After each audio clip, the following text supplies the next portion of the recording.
third part of the video, and here we will start with this page number 19.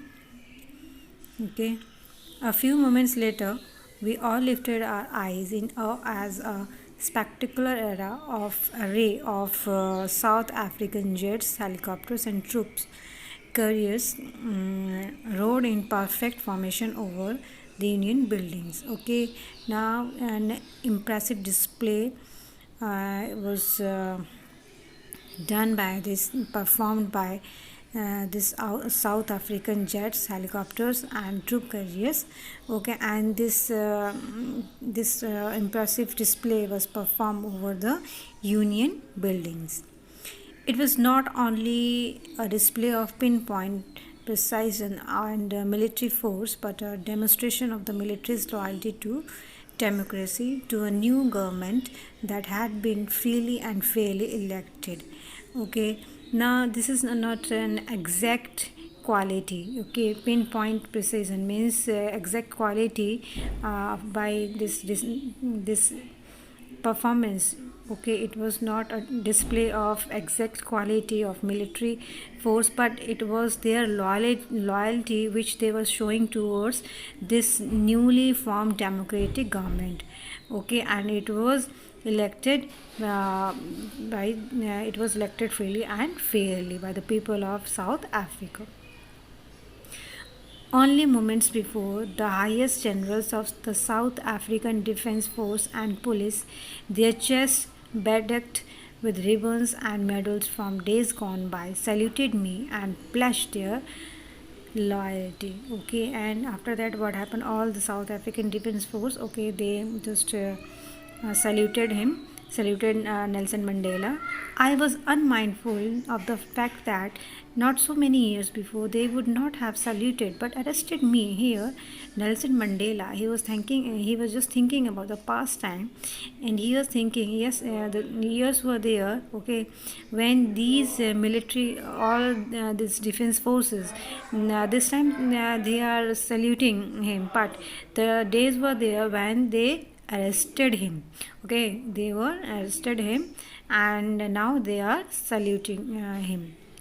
Now, finally, a chaperone of Impala jets left a smoke trail of the black, red, green, blue, and gold of the new South African flag. Performance was there. It was displayed by Impala jets, and they were just leaving the smoke trail of flag in their South African flag, and the colors were black, red, green, blue, and gold. Okay, it was also an impressive you can say display by this Impala jets, and this the pattern which was made with this smoke, it was shape of a V. Okay,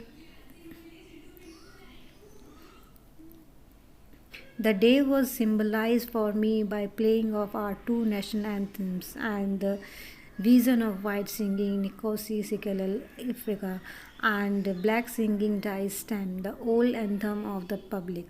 Although that day neither group knew the lyrics of the anthem they once despised, they would soon know the words by heart. Okay, now that day it was ended, all the ceremony, this inauguration ceremony, it was ended by two national anthems, and these two national anthems were sung by whites and another one by these black people. Okay, and this whites they singing they sang Nkosi Sikelel Africa, and blacks they sang Die Stem. Okay, though they didn't know the words, okay, by that time they were singing, but yes, of course, by after some time, after some days, they would surely learn these all the words, okay, by heart.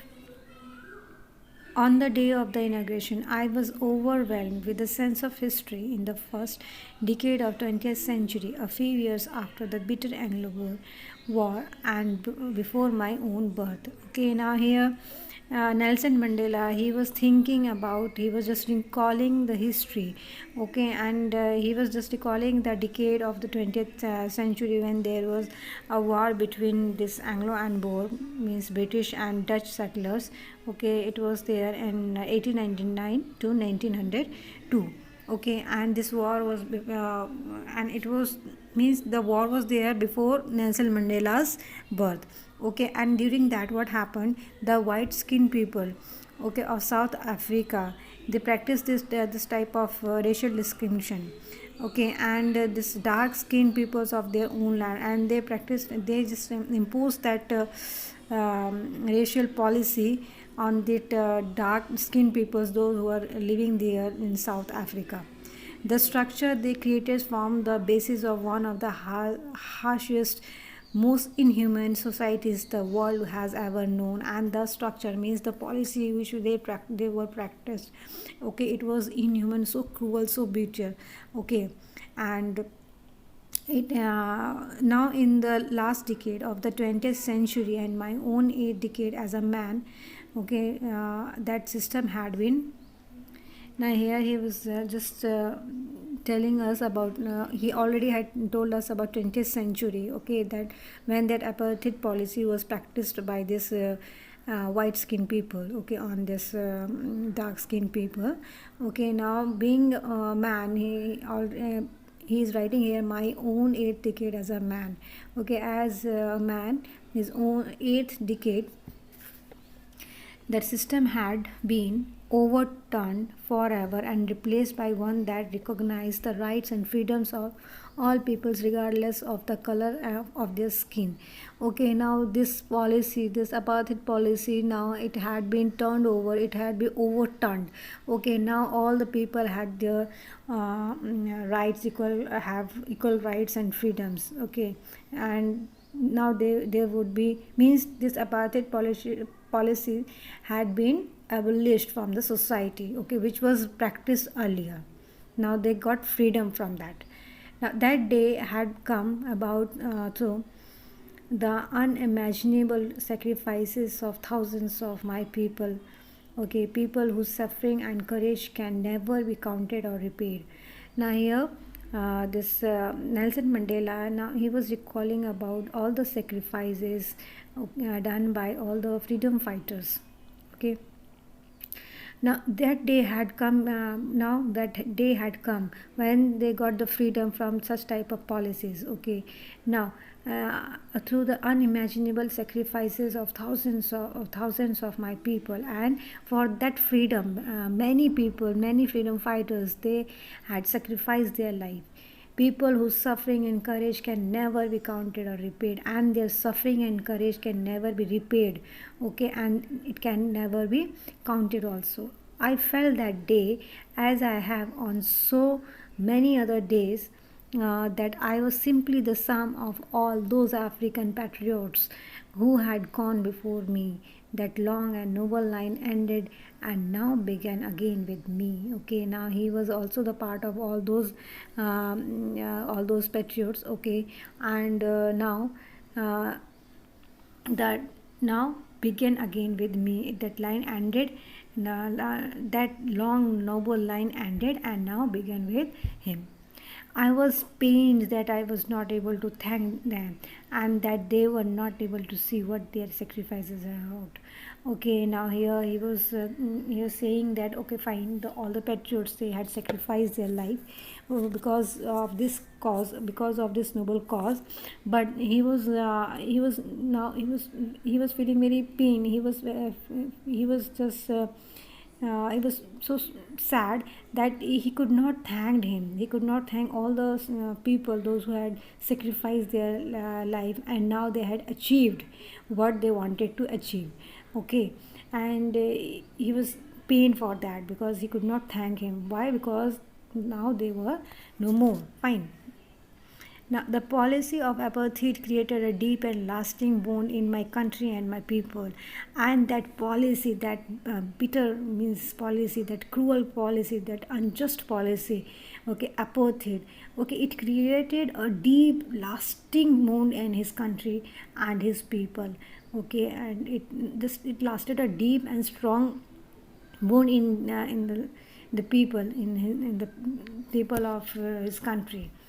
All of us will spend many years, if not generations, recovering from that profound hurt. But The decades of oppression and brutality had another unintended effect, and that was that it produced the Oliver Tombos, the Walter Sissulus, the Chief Lethulus, the Yusuf Dadus, the Bram Fishers, the Robert Sobekis of our time, men of such extraordinary. Now here he was just thinking, he was just reminding about or recalling all the great patriots, all the great freedom fighters. Okay, the leaders, those who had sacrificed their life, and those who had fought for this noble cause. Okay, now next page. Courage, wisdom, and generosity that they are like may never be known again. Perhaps it requires such types of operation to create such heights of character.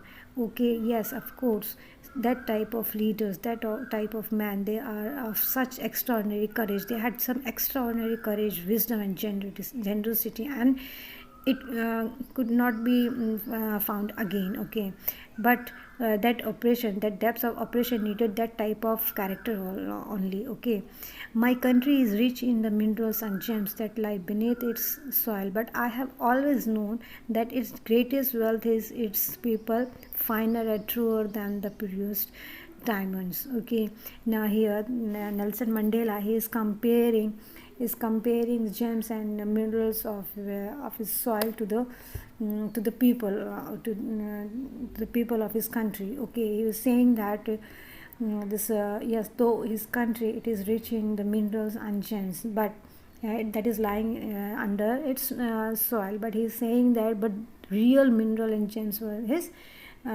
people. Okay, it's from these comrades in the struggle that I learned the meaning of courage. Time and again, I have seen men and women risk and give their lives for an idea. Okay, and now he is saying that Nelson Mandela is saying that it is from the member of the same organization. Comrades means the member of the same organization. Okay, he had learned the true meaning of courage. Okay, and time and again he had seen in his during his lifetime that he had seen many men and women. Okay, they had risked their life and gave their life and sacrificed their lives for some noble cause and for some noble thoughts. Okay, I have seen men stand up to attacks and torture without breaking. Okay, and he had seen many men, those who just stand up, those who just stood up to attack and torture, and they suffered a lot. Okay, during this struggle. In short, he wanted to say. Okay, I learned that courage was not the absence of fear, but the triumph over it. Now, this is a thought. Okay, on courage, and you can search it in a Google. Also, you'll find. Now, I learned that courage was not the absence of fear, but the triumph over it. He means no, Nelson Mandela, he had learned this the true meaning of courage from all the patriots who had suffered a lot and who had sacrificed their life. Okay, he had learned that courage, it was not the absence of fear. If you are not fearing, means if you are not frightening, if you are not afraid, and there was absence of fear, it doesn't mean that you are a courageous people.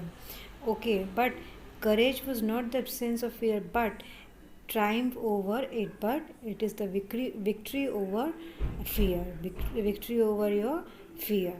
The brave man is not he who does not feel afraid. Okay, now here Nelson Mandela is just adding that brave man is not he who does not feel afraid. Okay, he does not.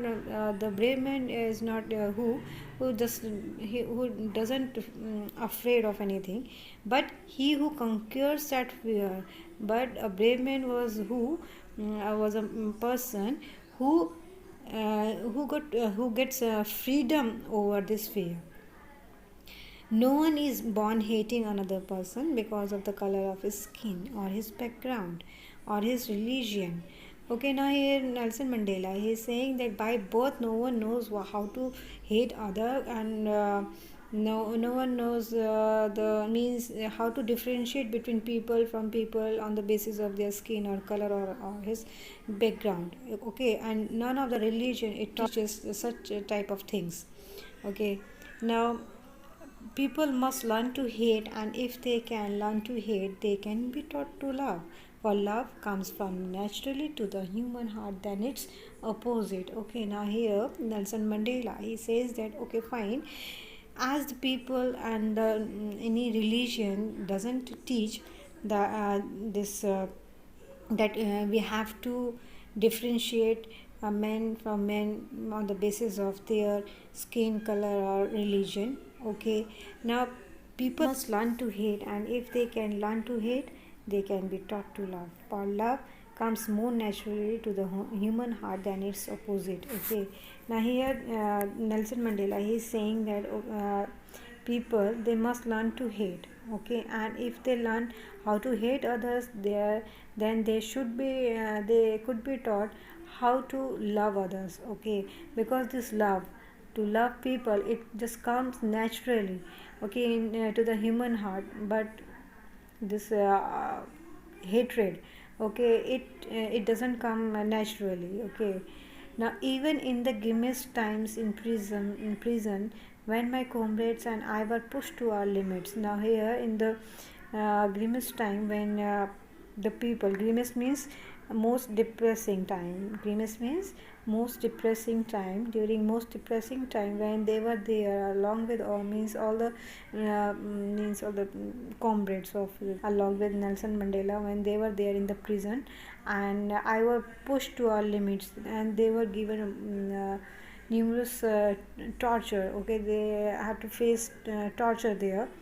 Okay, I would see a glimmer of humanity in one of the guards, perhaps just for a second, but it was enough to reassure me and keep me going. Okay, and when they were tortured by all the guards, okay, at that time, what happened? He saw a glimmer of humanity in one of the guards. Okay, and that glimmer, it gave him it gave him more courage. Okay, it gave him more courage that yes, they also could be melted, they also could be melted from this. Okay, I just okay, fine, it was just for a second, but it was enough for him. He just kept he just, all the comrades and they just kept going on the way of their struggle. Now, man's goodness is a flame that can be hidden but never extinguished. Okay, and here Nelson Mandela concluded that yes, man's goodness is a flame. It is like a man's goodness. It is like a flame. Okay, the flame, it can be hidden. Flame, it can be hidden, but no one can extinguish it. Okay, no one could put it off. Okay, this is the end of this part.